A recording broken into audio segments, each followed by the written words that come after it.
Hola amigos, you're listening to English Made Simple. This is episode number 85, número 85.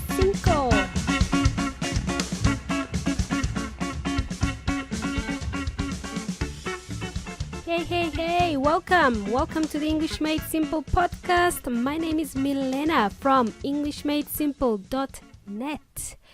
You are listening to the short and sweet segment of the show. In this segment, I would normally introduce you to the common English expressions, but today I would like to answer a question from one of our listeners. But before I do that, how are you guys? How are you doing? ¿Qué onda? What's happening? What's up? I hope your week is going well.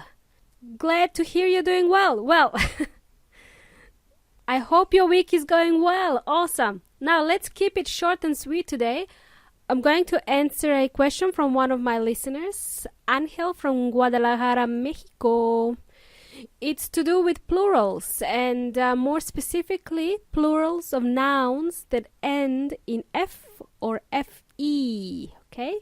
How do we spell them and how do we pronounce them? A great question. I will try my best to answer it in today's short and sweet episode. Thank you, Angel, for bringing it to my attention. I am certain the rest of the listeners will be wondering the same, so I would like to take this opportunity to explain it in a bit more detail, to explain these special nouns. So let's begin, shall we? First of all, amigos, as you know, English language is full of rules, reglas, and full of exceptions to those rules. Instead of talking about thousands and thousands of exceptions, I'm just going to call out 2 rules when pronouncing and spelling plural forms of the nouns that end with the sound F, okay? To make it easier for you to remember, let's think about 2 magic numbers, okay? Let's just imagine there's only 2 rules when it comes to talking about nouns that end with F sound.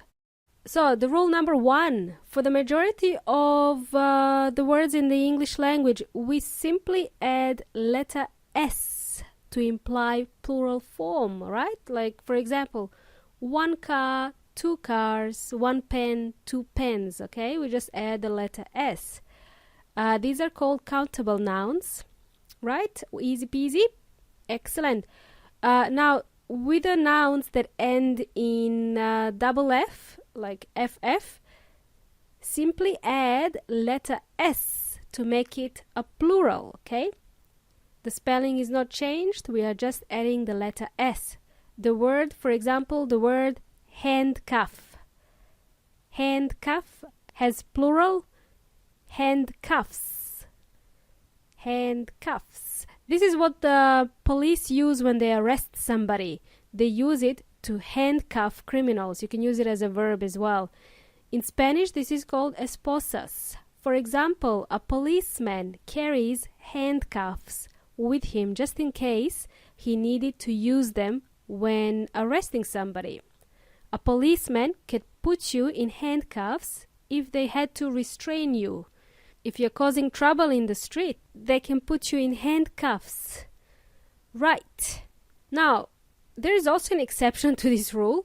For example, the word roof ends in 1 F, okay? Not 2 Fs. It ends in 1 F. In Spanish, this is techo.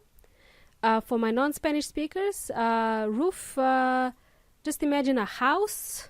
A house has a roof. On top of the house is a roof. There could be many roofs. We simply add letter S to this word. It sounds like S. Roofs, like that, okay? That's one exception. Just add the letter S. I will add more examples in the Facebook group, English Made Simple Facebook group, to help you remember this easily. If you're not part of the Facebook group yet, I recommend you join the English Made Simple Facebook group. You will be able to see more examples of these type of plurals, okay? Now let's move on to the second rule, okay? Rule number 2. So there are words that end in F or FE. They change their spelling and pronunciation.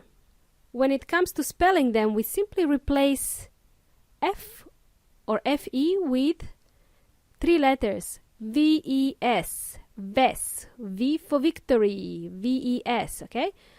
Most often than not, we would need to change the spelling from F to V-E-S. I see this type of spelling quite often, actually. I'll give you some examples. Let's consider the following words that you are already familiar with in their singular forms. For example, I'll give you five words. Number 1, wife. The plural of wife is wives. So wife and wives. It almost sounds like Z at the end. Z. Wife and wives. Shelf. Second word, shelf. The plural of shelf is shelves. We used this word in one of our previous episodes, if you remember, when we talked about the supermarket. The word shelf in Spanish is estante, and in plural this is shelves, estantes. Number 3, knife. The word knife. The plural of knife is knives. For example, in the kitchen I have spoons, forks, and knives. It's a funny word, this one, knife. It has a letter K in it, and it's silent. Yes, there is a letter K in this word. K-N-I-F-E, knife. In Spanish, this is cuchillo, and the plural is knives. Next word, life. The plural of life is lives. For example, I have seen many things in my life. That's a singular form. We have seen many things in our lives. Plural. Okay? Another example could be there were many lives lost during the Second World War. The next word, wolf. The animal, wolf. This animal lives in the forest somewhere. The plural of wolf is wolves.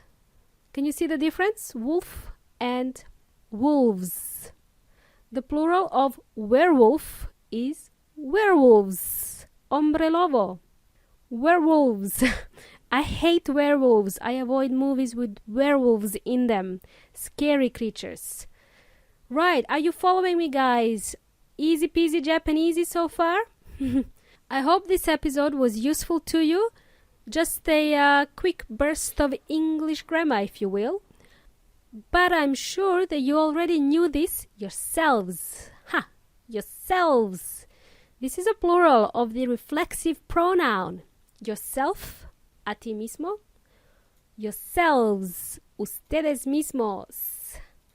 Yourself is singular, like myself, yourself. Ourselves, yourselves. Ustedes mismos, right? So here we are, amigos. I hope we are less confused than before.